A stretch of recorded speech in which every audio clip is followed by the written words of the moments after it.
We are your home theater and AV questions answered. This is AVRant. Want your home theater or AV question answered by Tom and Rob? Send it to question@avrant.com. So Ted M has started down the room EQ wizard rabbit hole. Poor Ted. Mucho fun with decay times ensues. While doing that, he's been thinking. So that's a step up from a lot of people. He's been thinking while doing room EQ wizard stuff. Should he change his original plan and upgrade the projector before the receiver? He feels like the projector would provide a more noticeable improvement than having better Odyssey. However, if he waits to buy a projector, prices will come down and maybe Dolby Vision will be available. What do we think he should do? Oh, Lord, man, that's everybody's guess, right? That's yeah, we all it's always a that. dilemma. Right.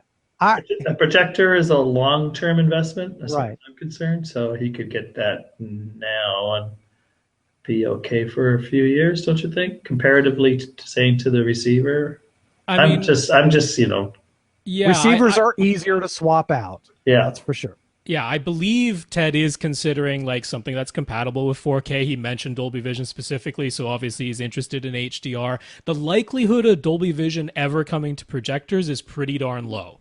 I gotta be honest, because Dolby can't know your size of screen ahead of time, your projector distance ahead of time, your ambient light levels ahead of time, which means they can't calibrate the light level of your projector ahead of time. There's no way they can ever do that. And that's sort of a vital part of the whole Dolby Vision system. Mm-hmm. So it's very unlikely Dolby Vision's ever actually going to come to home projectors. So I wouldn't hold my breath waiting for that particular feature. But if you are considering 4K compatible HDR10 projectors, these new JVCs that are out right now, we talked about them earlier in the podcast, the X570, the X770, really, really nice. Now they're just hitting the market now. So if it is a wait, it's not a very long wait whatsoever. Dealers are already starting to list them and are already taking orders on them, if not delivering them instantly.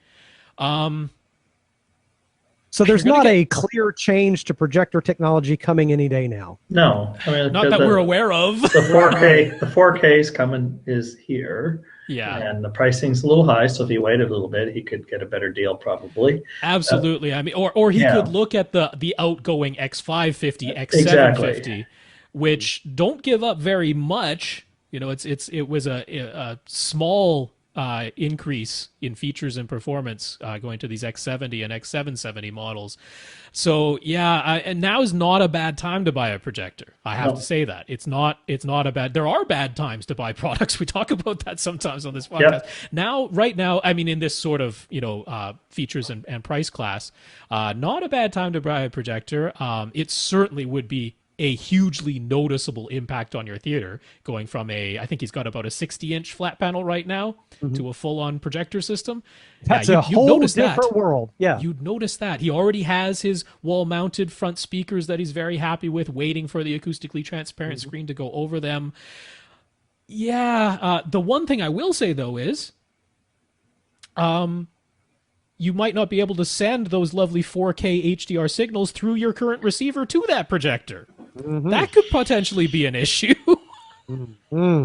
So if it's only going to be an Ultra HD Blu-ray player that has two HDMI outputs and you can send one of those straight to the projector and the other one straight to your AV receiver, there you go. That's fine. But if it's going to be from one of the streaming boxes like NVIDIA Shield TV or even a Chromecast Ultra, right, or from an Xbox One S, all of which only have one HDMI output, you can't get your HDR signal to your beautiful new HDR projector through your current AV receiver.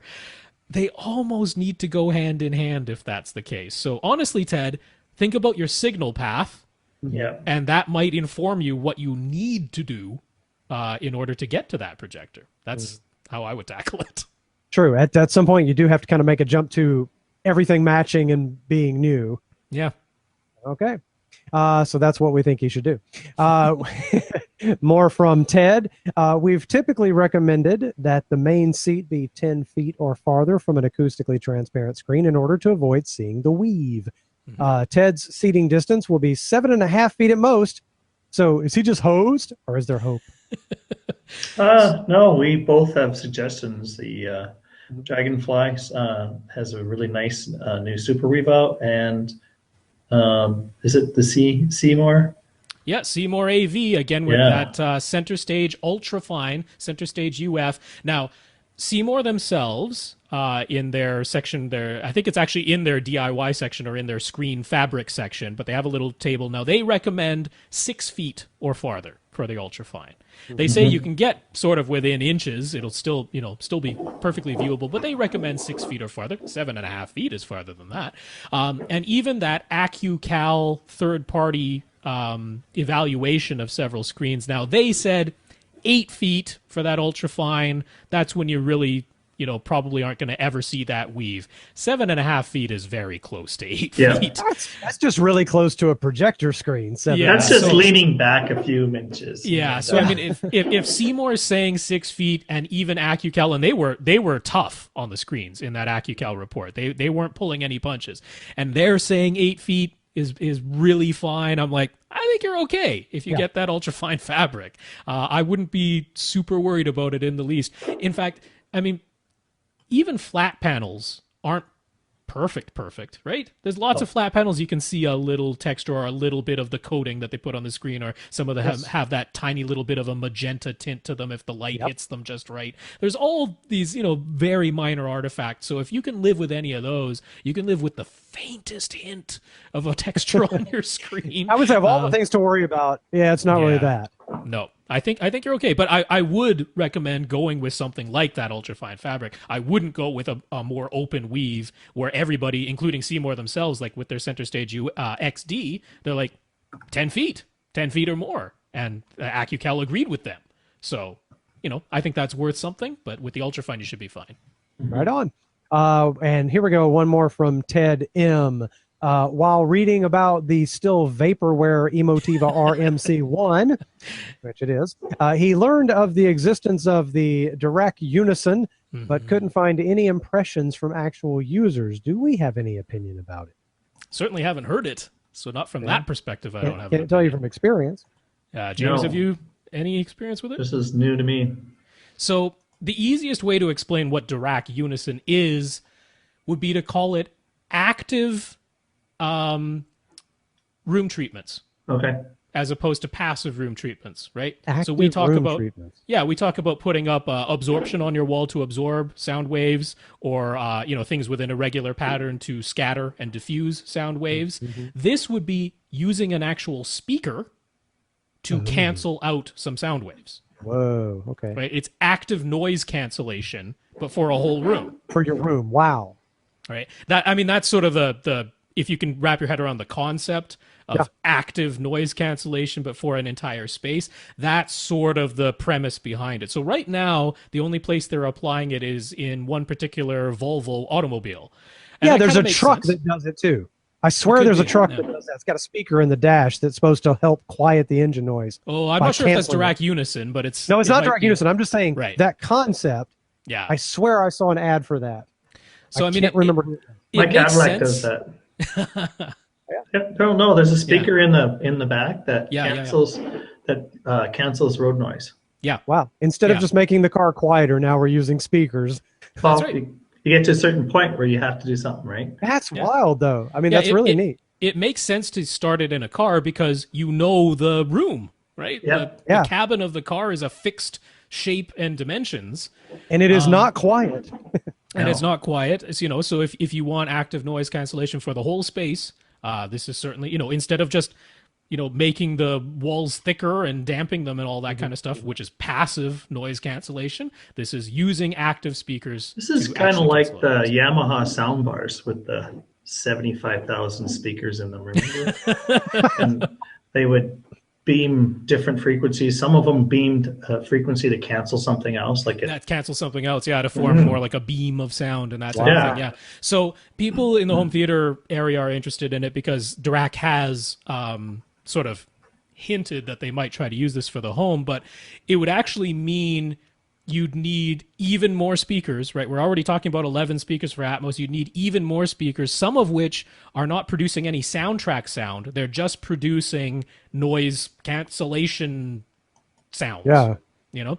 So the difficulty of doing it in a full-sized room is, well, you really have to carefully measure exactly where people are going to be sitting. Yeah. Right? Because if you're talking about using active sound waves to cancel out other sound waves, if you move, well, now That's you're right. out of the position where that's actually taking place, right? So we're back to the lonely guy seat with the curved screen and the two speakers. Potentially, Exactly. right? Yeah. And like I say, again, it makes sense in a car because you know where the seats are, at least roughly, right? And you know the room and the dimensions. So how much is this going to really be used in the home?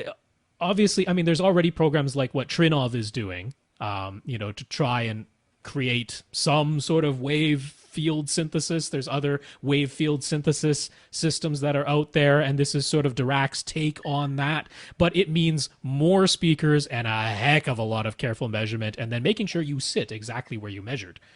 Yeah, because the way I'm reading it while we were talking, and patented sound field controlled algorithms to digitally co-optimize 2 or more speakers. Yeah. By the way, the people listening on just the audio podcast can't see James's face just then. I'm just making faces because that's a lot of technology. And Oh, it is complicated stuff, and that's a lot of processing power you need to make that happen too. Who sets this up?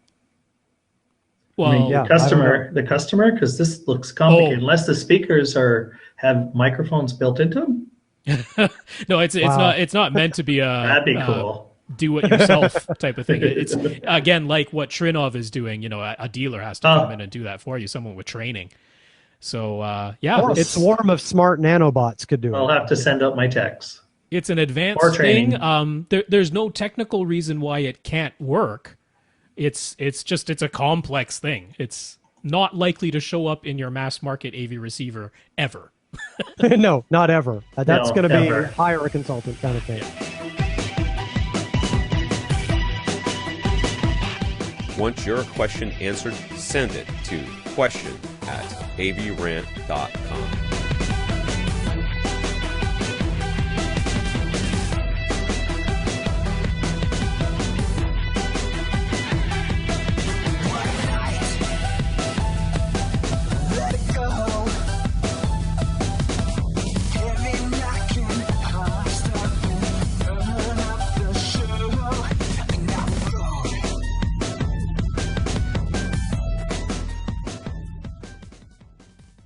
This is AVRant.